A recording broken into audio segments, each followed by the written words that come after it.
이사야 52장 13절에서 15절 말씀입니다. 보라, 내 종이 형통하리니 밭대로 높이 들려서 지극히 존귀하게 되리라. 전에는 그의 모양이 타인보다 상하였고 그의 모습이 사람들보다 상하였으므로 많은 사람이 그에 대하여 놀랐거니와 그가 나라들을 놀라게 할 것이며 왕들은 그로 말미암아 그들의 입을 봉하리니 이는 그들이 아직 그들에게 전파되지 아니한 것을 볼 것이요 아직 듣지 못한 것을 깨달을 것임이라. 아멘.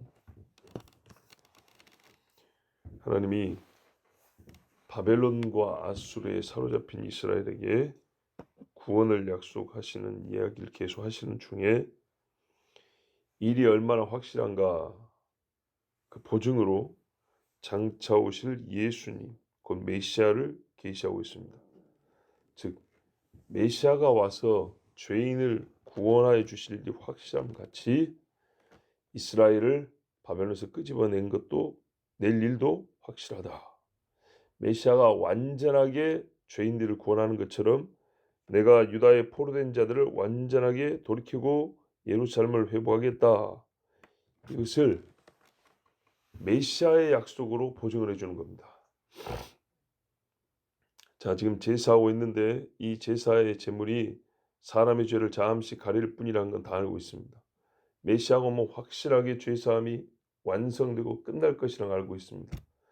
그 이야기를 지금 왜 이 자리에서 하냐? 바벨론에서 돌아오는 이야기를 하는 중에 왜 이야기를 하냐? 예수 그리스도에 대한 예언이면서 동시에 바벨론에서 돌이킨다는 이야기를 더럽게 안 믿는데 얼만큼 내가 확실하게 보장을 해줘야 될까? 어떻게 말하면 너희가 믿겠냐? 할 때 내가 아브라함 때부터 그 이전부터 아담 때부터 약속한 메시아를 보내주고 그가 이러이러한 일을 할 것이다. 그거 믿냐? 했더니 많이니까 믿는다는 거예요. 우리가 그날을 바라보고 있다는 거예요. 그래, 그것처럼 바벨론에서 돌이켜준단 말이다. 왜 근데 눈앞에 있는 일을 안 믿냐 이 말이에요. 자, 내 종 그리스도는 하나님이 종이라고 불렀어요. 이 종은 하나님이 보내셨고 우리에게는 주어진 자입니다. 얼마나 신중하고 바르게 처신하냐. 우리 번역에는 형통한다 돼 있는데 본래는 그런 말이 아니고 신중하고 지혜롭게 행동한다 그런 말입니다. 마치 이게 어디에 쓰인 말이냐면 다윗이 사울이 보낸 데마다 다윗이 지혜롭게 하여 다 일을 성취하고 왔더라. 요 이야기 그 말입니다. 예수님이 모든 사역에서 지혜롭고 하나님의 지혜를 나타내고 하나님의 뜻을 이루지 못함이 없었습니다. 다 이루고 왔습니다. 그래서 하나님이 높여준 거예요. 뜻을 이루지 못했다면 높여줄 일이 없어요. 상이에요, 상. 육체로 오신 인간 예수에게 하나님 주신 상이라고요. 잘한 자에게 그 이름이 존귀하게 해준다는 것처럼 예수님이 가장 존귀하게 힘을 받았어요. 빌립보서 우리가 말씀한 그거 아닙니까? 사람의 모양으로 나타나고 죽기까지 복종하셨다. 복종.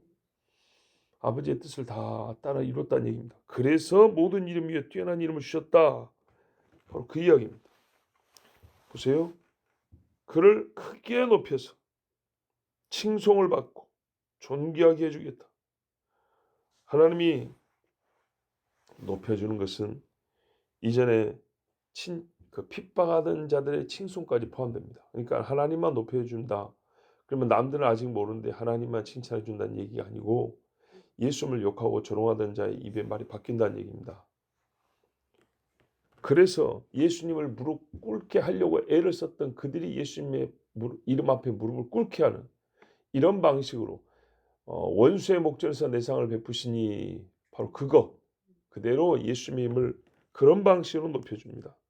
그래서 하늘 위에 있는 하늘도 예수님을 다 모시기에 부족할 정도로 햇빛도 그 빛을 가릴 정도로 영화롭게 해준다는 겁니다. 메시아 예수가 존귀하게 되기 전에 과연 그가 종으로서 무슨 일을 했기 때문에 그러냐? 14절에 보니까 우리 53장에 아주 잘 나와 있지만 52장에도 뭐라고 되냐면 전에 그의 모양이 타인보다 상하였다. 죄인을 구원한 유일한 자격자로서 또 유일하게 겪은 고난이 무엇이냐 했더니 이 앞면 있잖아요. 우리 번역에는 얼굴이라는 번역을 찾기 어렵죠. 이게 뭐냐면 얼굴이에요, 얼굴. 얼굴이 심하게 손상돼서 못 알아볼 징이 됐다는 얘기입니다. 원래 말 뜻이. 여러분 사람한테 두드러 맞아가지고 얼굴 상한 사람 보신 적 있으세요, 직접? 나는 우리 고향 선배가 깡패들한테 맞아가지고 얼굴이 진짜 이렇게 돼가지고 병원에 입원한 걸 가서 본 적이 있어요. 못 알아봅니다. 말도 못해요.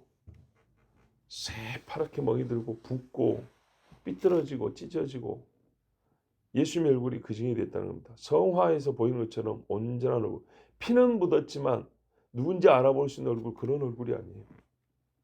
알아보기 어려울 정도로 얼굴이 상한 거예요. 뼈가 함몰되고 깨지고 붓고 터지고 눈이 앞이 안 보일 정도고. 그 모습이 사람들보다 상하였다. 얼마나 몸이 상했냐. 형체를 알아보기 힘들게 찢기고 짓이겨지고. 여러분 사람 살을 놓고 망치로 때려버리면 뼈만 부러진 게 아니라 옆에 살이 터져나가. 제가 옛날에 그런 경험이 있어요. 우리 오한마라 그러잖아요. 그거 앞에 헤드 부분 그 쇠 맞았으면 진짜 작살나겠죠. 그 자루 이걸로 일을 하는데 나무를 큰 대못을 박는데 볼트를 박는 거예요. 한 20cm 가까이 되는 볼트를 오한마로 나무에 박는 거예요. 근데 이걸 박다가 세게 내려쳤겠죠. 그 손잡이하고 그 나무 사이에 손가락이 끼었어요. 팍 찌면서 어떻게 되냐, 여기 흉터 아직도 있는데 살이 터지더라고요. 살이 퍽 터져버려요. 쓰러져서 일어나지 못해 얼마나 아프고. 이야, 예수의 몸이 그렇게 된 거예요. 찢기고 살점이 떨어져 나가고 뭉개지고 멍들고 구멍 나고. 어떤 어머니 아들도 자기 아들이 이렇게 상한 모습을 본 적이 없습니다. 마리아가 본 것이 가장 참혹한 광경이었습니다. 성경에 보면 사람이 아니요 벌레라고 했는데 살아있는 사람으로서 벌레처럼 취급을 받았다는 얘기입니다. 왜 그랬냐? 온 백성이 미워했기 때문입니다. 이 앞에 보면 나와요. 이 앞에도 조금씩 예수님이 나오는데 그때 보면 미워했다 그랬어요. 하나님을 마음에 두기를 싫어하는 사람들이 무슨 짓을 할 수 있는지, 그 실함이 무엇인지 예수님의 몸이 증거입니다. 그리고 그 몸을 본 자들이 자기들의 죄를 보는 것입니다. 동시에 증인이기도 하고. 이 고통은, 고난은 하나님의 섭리였는데 예수님의 이 당한 고난과 고통이 결국 뭘 보여주냐? 예수님의 그 몸이 죄로 뒤덮은 육체가 무엇인지를 보여주는 겁니다. 그게 죄입니다. 죄. 예수님의 자기 죄가 아니라 인간의 죄가 다 덮여진 모습이 그 모습입니다. 안수하여 짐승을 나 대신 잡는 것처럼 사람들은 주먹질하면서 안수 대신 채찍질하면서 침 뱉으면서 뺨 때리면서 예수 몸에다가 자기 죄를 다 덧씌웠습니다. 그리고 나서 예수님의 몸만 보면 인간의 죄가 뭔지 이제 다 보이는 겁니다. 심판의 두려움에 덮인 얼굴을 보고 싶으면 예수님 얼굴 보면 됩니다. 아버지 어찌하여 나를 버리셨나이까. 그때 그 모습 보면 되고, 우리가 주님의 심판대 앞에서 얼마나 회개하지 않은 죄인은 두려워 떨 것인가, 고통스러워할 것인가. 침뱉음과 모욕당하고 주먹 맞은 그 예수님의 얼굴을 보면 다 알 수 있습니다. 나의 형벌을 그가 받았기 때문에 그의 몸에는 나의 죄가 다 그려져 있는 것입니다. 그래서요, 성경에 뭐라고 돼 있냐면 우리 번역에 경악하였다, 놀랐다 이렇게 돼 있죠. 놀랐거든요. 때릴 때는 이 지경이 될 줄 몰랐어요. 때리고 수치를 주고 죽이기까지 했더니 십자가에 달린 그 모습을 봤더니 그 짓을 한 놈들조차도 경악을 금치 못했다는 겁니다. 이렇게까지 빌라도가 매를 때릴 때, 채찍으로 때릴 때 이렇게까지 상할 줄은 몰랐죠. 결국 죽이기만 하면 될 것이었어요. 그런데 몸이 만신창이가 되어서 죽었어요. 그 모습을 볼 때 때린 자기들이 놀랄 정도. 자기들은 자칫 의로운 일을 한다고 한 겁니다. 그리스도를 죽여야 하나님께 영광이 된다고 한 것입니다. 예수님의 몸이 상할수록 인간의 더럽고 악한 죄가 세상에 스스로 자기를 감춰진 게 드러날 뿐이었습니다. 그걸 보고 사람들 본인들이 놀랬다는 겁니다. 자, 우리가 지금 무슨 이야기하고 있죠? 요 예언이 앞으로 성취됩니다. 우리는 이미 성취된 걸 봤습니다. 바로 그겁니다. 하나님이 메시아 이야기를 지금 계속 약속하고 성취한 만큼 이스라엘의 구원이 확실하다는 얘기입니다. 역설적으로 예수님을 죽인 그놈들의 구원이. 한 사람 한 사람 구원받는 게 아니고 이스라엘에 대한 하나님의 지금 구원의 약속이 확실하다는 얘기입니다. 메시아의 고난이 사실인 만큼 예루살렘의 회복은 하나님 앞에 진리입니다. 진리. 우리가 이 지경이 됐고 이런 짓을 했는데도 주님이 예루살렘을 향한 약속을 지키신다고요? 그래. 말이 안 되는 것 같지? 예, 납득이 잘 안 됩니다. 그러면 내가 내 아들을 죽인다는 건 납득이 되냐? 참 인간의 머리로는 이해하기가 어려운 겁니다. 근데 지금 그 이야기 하시는 거예요. 내가 내 아들을 이렇게 죽일 것이 확실한 만큼 너희 같은 개인 망나니 같은 너희들을 내가 구원하는 약속을 지켰다 그 말입니다. 그가 나라들을 놀라게 할 것이다. 죄가 세상을 다 덮은 상태로 끝난 줄 알았어요. 예수님 딱 죽으면은 사실 이 인간들은 놀라고 끝나는 겁니다. 사람들이 고개를 다 숙이고 돌아갔어요. 흥분하고 예수 죽이라고 했는데 막상 죽고 나니까 그 다음은 진짜 두려움과 슬픔과 절망 속에 집으로 돌아갈 수밖에 없었어요. 예수님의 십자가 보고 한 사람에도 소망을 가진 사람이 있었을까요? 마귀의 간악한 웃음이 있었을지 모르지만 소망이 있었을까요? 저놈이 죽었기 때문에 하나님께 상 받을 거다. 저놈이 죽었기 때문에 하나님이 우리를 기뻐할 거다. 과연 그런 생각을 한 인간이 있었을까요? 혹 진짜 마귀 같은 놈 몇 놈 빼놓고 대부분의 사람들은요. 그 예수님의 십자가 광경을 보고 전부 다 아하 이거 돌아다 됐어. 진짜 그러고 끝이었으면 이스라엘과 온 세상에는요. 자기 죄를 본 것이 마지막 장면입니다. 돌이킬 수 없고 갚을 수 없는 죄를 본 것이 마지막이라고. 유대의 마지막 왕 시드기야는 어떻게 눈이 빠졌냐 했더니 자기 자식들이 죽는 것을 마지막 보고 눈알이 뽑혔습니다. 이 눈이 있을 때 마지막 본 광경이 내 자식 죽는 거예요. 이제 눈알이 뽑혔고 눈물도 못 흘려요. 핏물만 줄줄줄 흐르고 그러고 죽임을 당했다 했어요. 예수님을 죽이고 예수님이 죽은 것이 마지막 장면이었으면 이 땅의 모든 사람들이 절망으로 자기들의 역사를 인생 정도의 역사를 마무리 지어야 됩니다. 그런데 예수님을 죽인 그들까지도 소망을 가질 이유를 하나님 주셨으니 바로 예수 그리스도를 무덤에서 부활시키는 것입니다. 그래서 온 세상이요 부활한 예수를 보고 놀랐습니다. 지금도 만약에 예수님이 부활했다는 소리를 딱 빼버리면요. 종교적으로 기독교라는 종교는 없어질 것이고 세상에 핏바이라는 것은 존재하지 않았을 것이고 동시에 소망이란 것도 없어집니다. 그가 많은 민족들을 뿌리리라. 우리 번역에 이런 말 없죠. 여기 보면 나라들을 놀라게 한다. 이 말에 각주가 뭐서 열방에 뿌릴 것 이렇게 돼 있죠. 여기 원문입니다. 무슨 말이냐? 정결하기는 핏뿌림을 말하는 겁니다. 예수님의 부활로 말미암아 스가랴 13장 1절에 죄의 더러움을 씻는 샘이 열렸다 이렇게 되어 있습니다. 이 부활의 능력이 우리에게 주어진다는 표가 바로 세례를 말합니다. 세례. 그래서 예수님이 가르친 다음에 세례를 주라 그런 겁니다. 이건 유대인만이 아니라 열방의 모든 백성이 허락된 것입니다. 핏뿌림을 받고 물로 씻음을 받은 자들이 예전에 예수님을 죽였는데도 불구하고 죽이라고 소리친 자들인데도 불구하고 예수님의 부활로 인하여 핏부림과 물로 씻음을 받았다. 그 입으로 무슨 말을 할 수 있을까요? 전에 했던 말은 더 이상 할 수가 없습니다. 여러분, 지금까지 예수 그리스도를 믿고 물로 세례받은 자들이 몇 명일까요?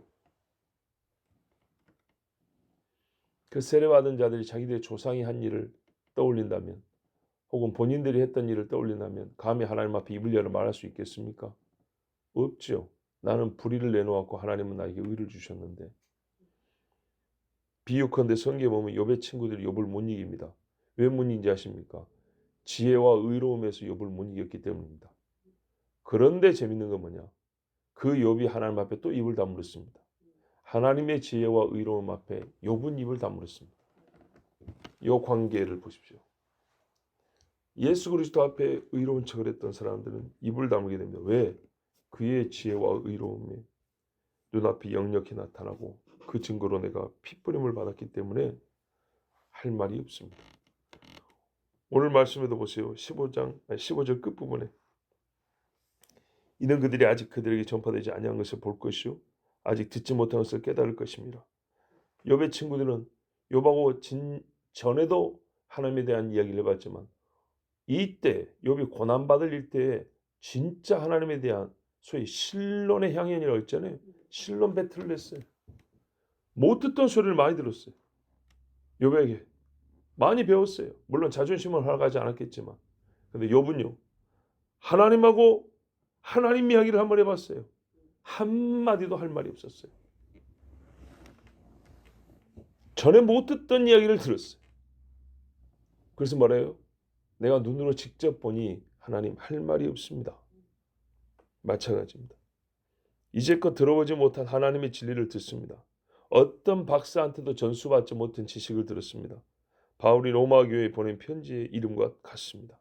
로마서 16장 끝부분에 보면 뭐라 되냐? 나의 복음과 예수 그리스도를 전파하면 영세전부터 감추어졌다가 이제는 나타내신 바 되었으며 영원하신 하나님의 명을 따라 선지자들의 글로 말미암아 이 말씀입니다.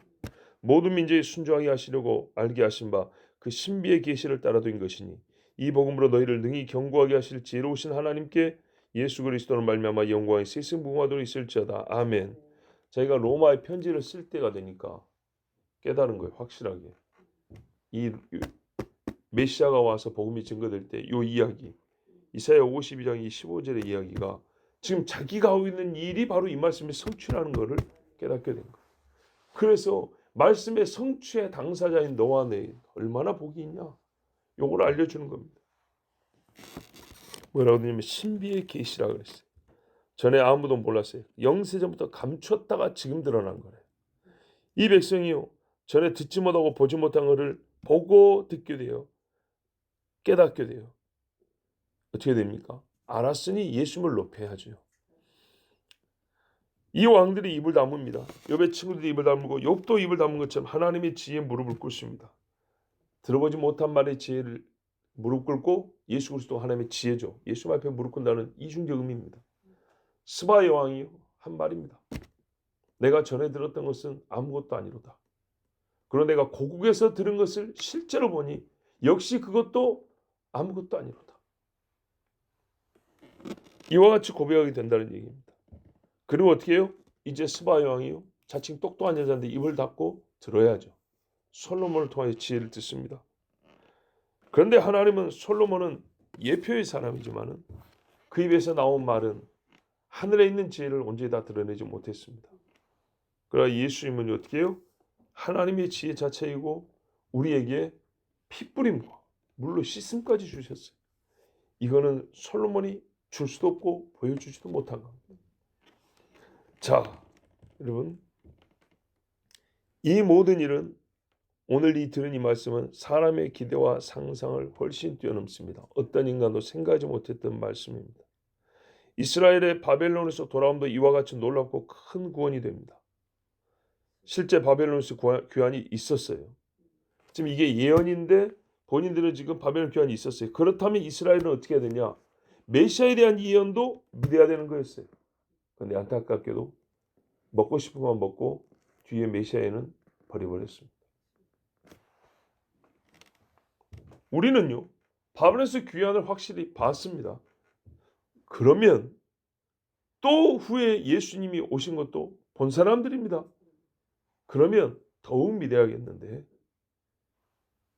하나님께서 주시는 우리의 입을 다물게 할 만한, 아직도 우리가 깨닫지 못하고 아직도 다 보지 못한 말씀이 참으로 많은데, 분명히 주신다는 그 말씀을 계속 들어야 할 것인데 듣고자 아니하면 우리는 이스라엘과 다르지 않다는 얘기입니다.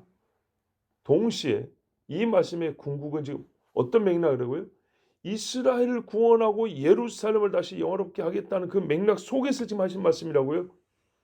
그래서 66장까지 가는 겁니다. 새하늘과 새 땅까지. 그러면 바벨론도 받고 십자가도 받고 부활도 받다면, 바벨에서 돌아온 것부터 다 받다면 새하늘과 새 땅도 믿어야 되는 건데, 이상하게 예수쟁이들이 이 뒷부분을 또 안 믿어요. 그러니까 유대인이나 이방이나 다를 것이 하나도 없고 인간은 다 똑같은 겁니다. 하나를 믿으면 다 믿을 수 있는 건데, 하나를 안 믿으면 또 다른 하나를 믿었다는 것도 온전하지 못합니다. 하나님이 분리되었느냐 하면 아니죠. 진리가 나뉘었느냐 하면 그것도 아니죠. 하나님 한 분이시고 영원하신 하나님이고 영원한 진리입니다. 그러므로 여러분 다 믿으십시오. 바벨론에서 데려오겠다. 아멘. 메시아를 보내서 너희를 구원하겠다. 아멘. 새하늘과 새 땅에 내 백성을 모아드리겠다. 역시 아멘. 하나님의 말씀은 그리스도 안에서 아멘이 되었다 했습니다. 기도하겠습니다. 아버지 하나님 감사합니다. 오늘도 주의 백성들을 부르셔서 하나님께 나오게 해주시고 또한 여호와의 말씀을 증거할 수 있는 은혜와 받는 복을 주셔서 감사합니다. 하나님의 말씀 창세기부터 요한계시록까지 다 읽고 다 믿습니다. 아버지가 약속하신 구원의 단계와 또한 그 깊이와 놀라운 지혜도 우리가 다 믿습니다. 아직 보지 못하고 깨닫지 못한 것이 있을 뿐입니다. 보여주시옵소서. 본대로 믿겠습니다. 들려주시옵소서. 듣는 대로 믿겠습니다. 우리의 마음이 나뉘지 않게 하시옵고 영원하신 하나님을 끝까지 믿고 따르게 하옵소서. 예수 그리스도 이름으로 기도하옵나이다. 아멘. 하늘에 계신